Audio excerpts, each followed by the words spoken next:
Talking about tools today. This is my new tool. So it's my mum's Christmas gift from last Christmas, and also it's very useful because I don't have to clap my hands anymore at the beginning of the video to sync the audio and the video. Which, by the way, you see my super professional studio situation here with the mic, which is on a foam roller. But anyway, so what do I want to talk about today? I want to talk about a documentary by Jonah Hill, the famous actor and director, which you might know him for Superbad, and then he went on doing The Wolf of Wall Street, Moneyball. And what is this documentary about?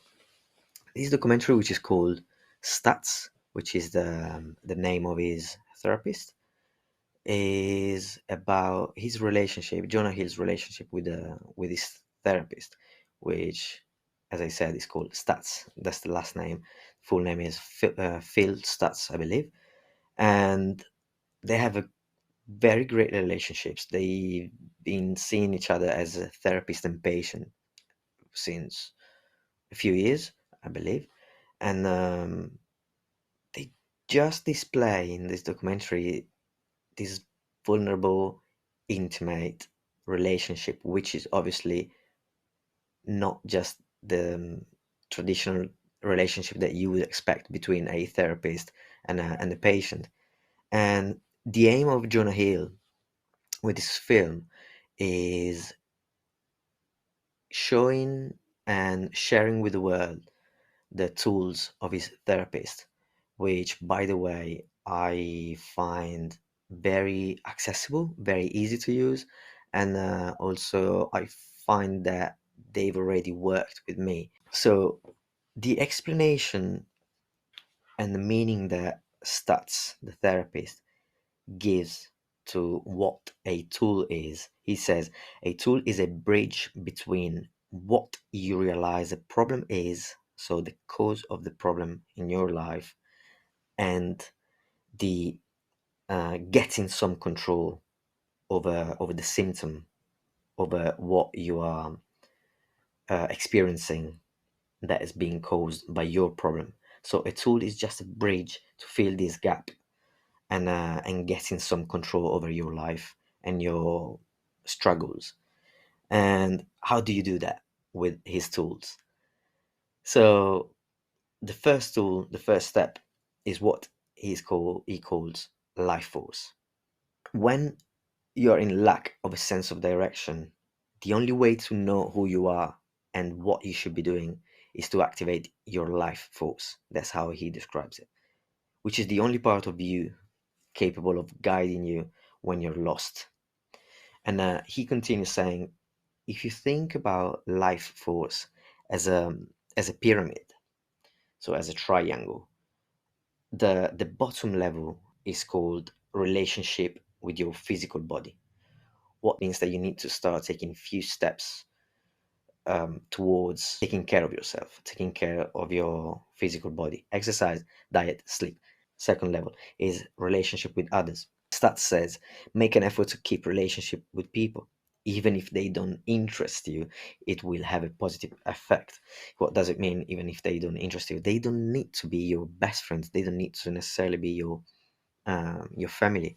It can just be someone that invited you for a drink. And I'm not saying in the area of dating or potential romantic relationships. I'm just saying someone that so many times we have someone saying, "What about if we go for a drink? Well, let's go for a coffee. Let's go for a meal." And I see that especially in such a busy city like London, we feel so busy, as I said, and we think like we don't have time. We barely have time for our friends, for our closest friends. So how can we have time for someone that we barely know, maybe? And if you're struggling with your mental health and uh, with depression or anxiety, just having a chat with someone over a coffee, it could be very helpful. It could bring some insight about your life. So do it in a selfish way, and something good. I'm pretty sure it will come out of it. And he's saying it. I mean, I don't have to say I'm pretty sure, because a therapist is mentioning that it works. So just trust him. And the top level of the pyramid, which is the relationship with yourself. And how do you enhance the relationship with yourself?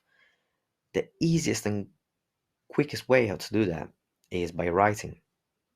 And you might say, yes, by writing what? I'm not a writer. Doesn't matter what you write. You just need to write like a journaling, which has become quite trendy and popular in the past few years. You just bring your thoughts onto paper and you give them words. So how I do it, I should do it more with more consistency, because I every time that I do it, it actually makes me feel much better about, as I said, what I'm thinking. So many times we are so stuck in our own mind, and we have this perception that our thoughts are never ending, never stopping, and they're keeping us stuck. So sometimes, actually all the time, if you write down your own thoughts, you realize when you read them out loud the same day, the day after, a week after, you realize how most of the time there are no problems, and our thoughts are just born in fear. So Stat says, writing is like a mirror. And to close around the life force tool, he says, increase your life force so you can find out what you're really passionate about. But first, get passionate to connect to your life force, and everything else will fall into place. Next, part X. Part X is the judgmental, antisocial part of you. It's an invisible force that wants to keep you from changing and growing when facing adversity. So part X, he calls it the voice of impossibility. So part X is everything that you feel like you would need to do, or you would like doing, but you think is impossible. The bad thing about part X, if there's a such thing as a bad thing, is that you can't defeat it permanently. But the good thing is that you can fight it. You can fight it every day to keep it at bay. And why can you not defeat part X permanently? Because of three aspects of reality: pain, uncertainty, and constant work. If part X didn't exist, there would not be progress. So Stat says, learn how to love the process of dealing with these three things: pain, uncertainty, and constant work, and you will more likely find some degree of happiness. And I quote him saying, he says, the highest creative expression for a human being is to be able to create something new right in the face of adversity. And the worse the adversity, the greatest the opportunity. Failure, weakness, vulnerability is like a connector to the rest of the world, which means that when we fail, when we show weakness, or I should better say, we show vulnerability, we are connecting to the world, connecting to other people. How are we doing that, and why he says that we are connecting with other people? Because when we fail, we show to the world that we cannot manage and do everything on our own. So we need the help of other people, and human and physical connection. Next, string of pearls. So he says that string of pearls is probably the most important thing that you can teach yourself, motivationally speaking. So string of pearls, imagine like actually I might have something that could help. String of pearls. So you have a bracelet with few pearls, few circles, and he says each circle equals an action. Every action has the same value. So you must not judge yourself with saying this action is more important, or yes, I'm doing this action, but actually someone else could do it very easily. That's not the important thing. The important thing, and this it's that you are the person that put the next pearl on the string, which is which could be something very, very simple, but not so simple for some people, which is getting out of bed in the morning. And that could be our first action of the day, our first pearl to put on the string. And you can just move on and go to the next one. And actually, something that I never thought about it like that, and could really help me as well to be a little bit more disciplined in areas where I struggle to be disciplined. Next, the shadow. Everybody has a shadow.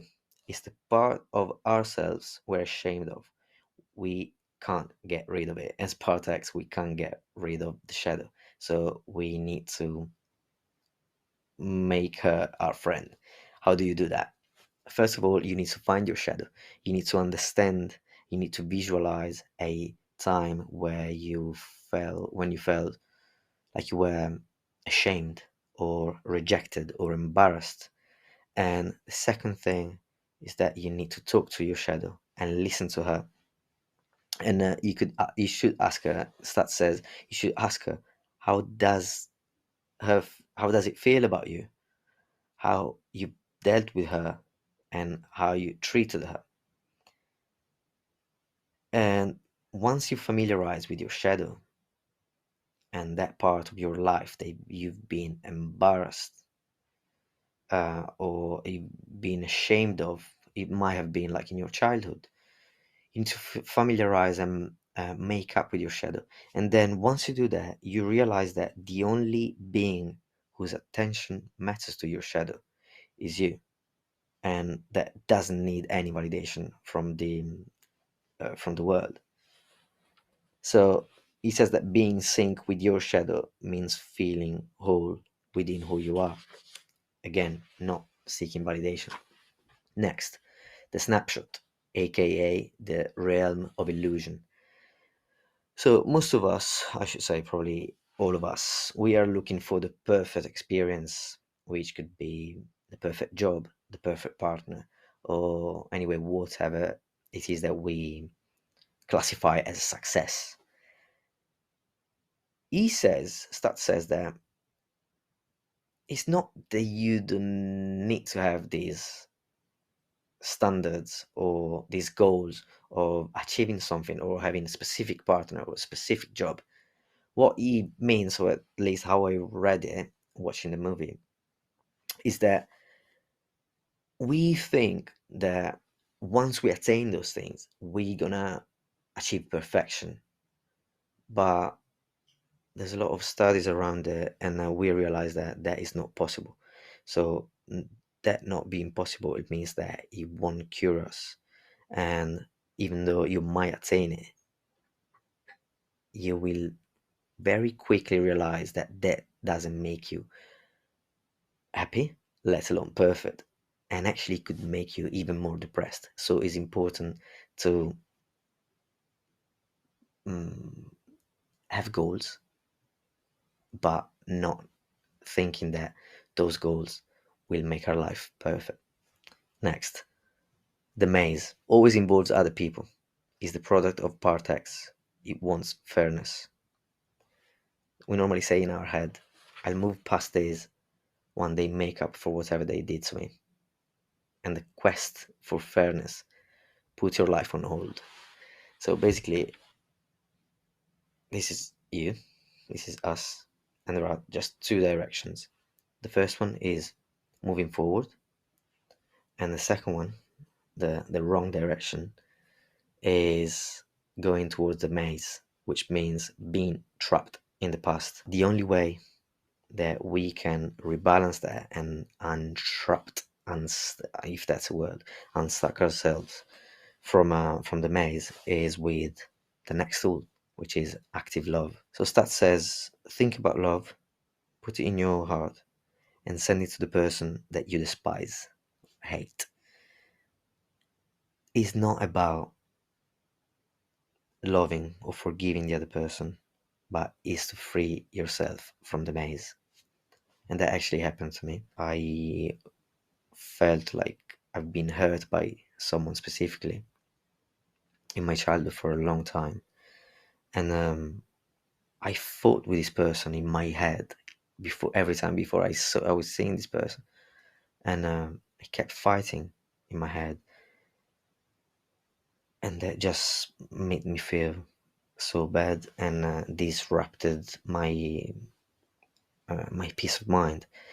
And lately, in the past few years, when I decided that I would forgive this person, or not even forgive, but just like try to be a little bit more empathetic and understanding why that person did what they did, I started feeling more love and more compassion, I should say, for this person. And that completely freed me up.